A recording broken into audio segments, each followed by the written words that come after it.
the countries that have worked on vaccinating kids only started doing so after they saturated the higher risk populations that they had within their countries, like the older individuals or those with comorbidities. And the approach to actually focus on the highest risk groups is very standard in terms of immunization programs. So, following that line of reasoning, kahit na sabihin natin na sufficient yung supply, yung efforts kasi to deploy the vaccines are very substantial. Kahit na sabihin natin hindi supply yung issue, yung logistics are a consideration. And kahit lahat ng bata mabakunahan natin, pero hindi natin nasakop yung A2 at A3 natin, will be in a really difficult situation, considering also that we have increasing cases now.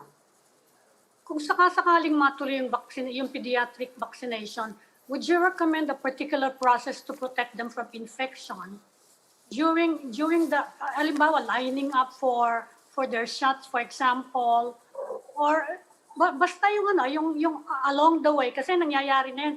We had reports of people getting infected habang naghihintay, for example, long lines sa vaccination centers. Are you also considering any special rules for pediatric vaccination? Well, the general recommendation for any of the programs is to make sure that both the infection control aspects and efficiency are considered. So, very distressing talagang makita yung nagtutulakan, ang dami-daming tao, inaabot ng madaling araw na nakapila, no? So, kahit ano sigurong vaccination program, dapat ma-incorporate yung aspects ng convenience, ease of access, kasi it's a service eh. And I think people have the right to expect that service should be delivered efficiently and delivered well.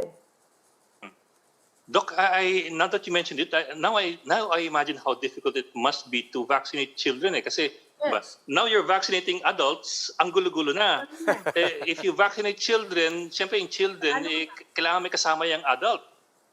So you probably double, if not triple, the number of people in the vaccination area. At baka magulo pa rin given the last few days. So that's Ed, no? That's just in the vaccination area. We're also talking about how do they get to the How do they vaccination. get there? Yes. Diba? So yung transportation issue is going to be a problem. We're limiting Not everybody has a mobility. car. Oo, diba?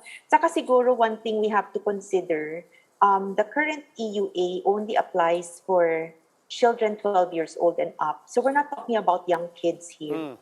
These are pre-teens, they're adolescents, between 12 to 17 who might qualify if a program were ever to start. So it's a different population actually. Hindi tayo babalik dun sa ginagawa nating bakunahan na bit-bit ng nanay yung baby. It's not like that. So it's a very different dynamic. How does that look at home? Let's say ako, papasok ako. 'Di ba? Babalik ako sa bahay. I'm trying to I isolate the child in a part of the house, and we literally have, kasi paano yun? Ako naman, I'm not isolated from my wife. And then so how is it in practical terms? Ano yung arrangement sa bahay? Ano yung arrangement sa bahay? Example, o hindi ba lumabas ka? So maaring na-expose ka. Pagpasok mo ng bahay, ang maganda, yung sapatos mo ginamit sa labas, iba yung sa loob. Kung pwede, bago mo yakapin ng anak mo, ang asawa mo, tanggalin mo muna yung street clothes mo, maligo ka muna hanggat maaari. Kung ayaw mo maligo at yung iba naniniwala sa pasma, maghugas ka man lang ng kamay bago mo sila lapitan. So yung mga bagay na yan. We're not saying na because ikaw yung araw-araw na lumabas, huwag ka na lumapit sa kanila. No. As much as possible, in ordinary terms, parang i-disinfect mo muna yung sarili mo bago mo sila lapitan. So ganun pa rin. I mean, but just to be clear, kasi malinaw na sa lahat na, I think the message is out there. Kahit bakunado ka, you can still have the virus with you. pagka naghugas kamay, naligo ka, and so on, that takes care of it, or is it actually inside you? How does that work, and what kind of assurance do we get out of that? Well, I am not sure about the numbers anymore, but what we know is that kung nag-mask ka at saka naka-shield ka, you have 60% protection na you don't get the, what's this? That you don't get the virus, right? So, kung maghapon ka nandun, consistently and correctly na may mask and pagpasok mo, at least alam mo na not likely na meron akong dala. Na dahil naka-mask ka at saka naka-shield ka maghapon. And then you took off your clothes, you took off the things na exposed naman. So, naghugas ka ng kamay, you have a very, very high. I will not dare say 80 or 90% because I don't have the numbers, but suffice it to say that you are well protected already or not likely to pass on the infection to people at the house. O sige, konti pang detalye, Doc. Halimbawa, would you recommend na maligo yung mga people who have been outdoors the whole day? Maligo Theoretic. ka. Tapos, would you recommend na iwasan muna if there are infants in the house? Iwasan muna yung mga kissing, yung physical contact. Oo. Hindi, sabi ko nga, kung na-disinfect mo na yung sarili mo at nakapaligo ka na, nakapagpalit ka na ng mga sa bahay, then you're safe. You're relatively safe.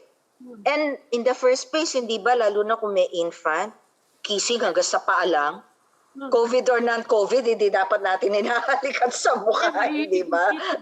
Hindi ba? So sige, panggigilan natin muna yung banda sa paa. Parang ganon. But you can.